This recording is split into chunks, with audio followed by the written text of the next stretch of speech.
Hey everybody, Dustin at Adventure X Motoplex. Going to do a little deep dive with Dustin, but today it's a little bit different. I'm out in the shop with RJ. He's doing a service.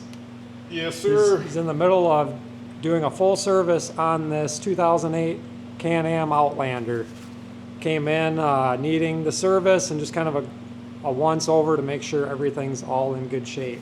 You can see him in here trying to get his fingers to work. Trying to get this fuel filter or oil filter out. It's kind of just stuck in there. There we go. So if you're needing service on any make and model, we can handle that. So he's got the oil draining. And it's all just kind of coming out as needed, trying to clean up everything and just making sure everything's the way it's supposed to be. The biggest thing about kind of keeping your machine running good is, so this guy, he liked to let it set for a little bit. What happens then is the fuel likes to drain down into the engine reservoir, and the oil and the fuel mixes, which does not make a very proper running machine. So in order to avoid that, just kind of run out at least every week.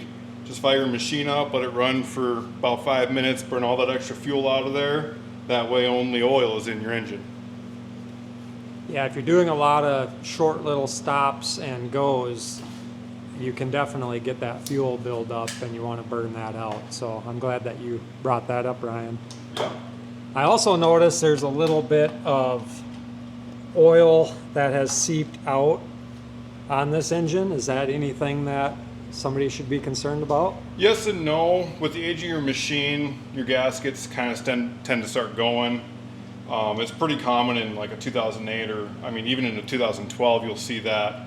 What you really want to look for is make sure you don't have any active leaks. So if anything is really super wet, that's something you really want to bring in and have someone kind of take a look at. But something kind of like this where it's not really wet, it's more or less just buildup, that's just from wear and tear. And yeah, if you want to keep your machine running or looking super good, you can change all those gaskets out, but I mean, cost effective wise, it's not necessary. Very good. How about under the front of this machine? So when you do your check on everything, what are you kind of looking for? So what I'm looking at is I'm looking at your CV boots here to make sure that you don't have any grease seeping out of them and that they're fully intact. I'm checking over wheel bearings and bushings to make sure they're not wiggling around so much, but that involves you getting the machine up out of the air. Another good thing to look is your prop shaft back in here. They also have rubber boots.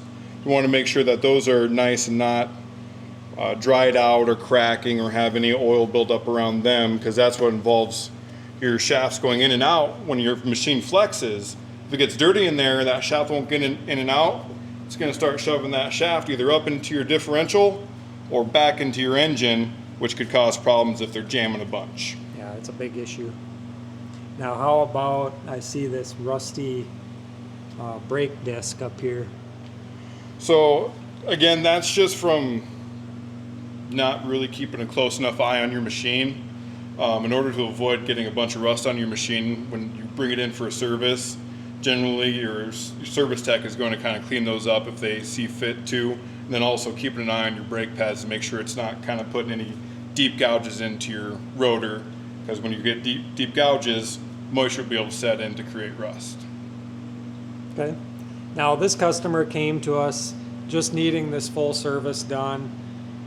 As Ryan went through and kind of checked things out, he noticed that there were some seals, like a prop shaft seal, correct, that should be replaced, and a ball joint and a few of these things. We always recommend, if there's things that are seen, and then gauge the level of severity, if it needs to be done this time or if it can wait until next time. We'd like to give the customer the option. Now if it's a big safety hazard, then we definitely strongly urge to just change it while it's here and on the table. We're waiting for some feedback on this particular one, how to proceed. Another thing I want to talk about too is just looking at tires. There's a little bit of life in these tires tread-wise, but when you start seeing some weather cracking like this, it's definitely time to put some new tires on. That is a safety concern. This one's actually losing some air, and that's just tire maintenance, just something to keep in mind there as well. But that's a little bit kind of what happens back in the shop, and it looks like the new filter is kind of already in place and going to get sealed up, and this one will be ready to go here shortly. Any final comments that you would like to add? Just listen to your machine. If something feels off, 9 out of 10 times something is off. And if you can't really figure it out, bring it on in. We'll take care of it. And we're not going to gouge you for anything. It's not like we're going to try to spit shine it underneath your nose. We're going to do what we need to do and keep you updated along the entire process, and also inform you along the entire process, because the more knowledge you have, the safer you are out there riding. That's right. It's all about taking care of your machine, and it'll take care of you so you can have fun. Appreciate you all watching, and we will do another one of these videos soon.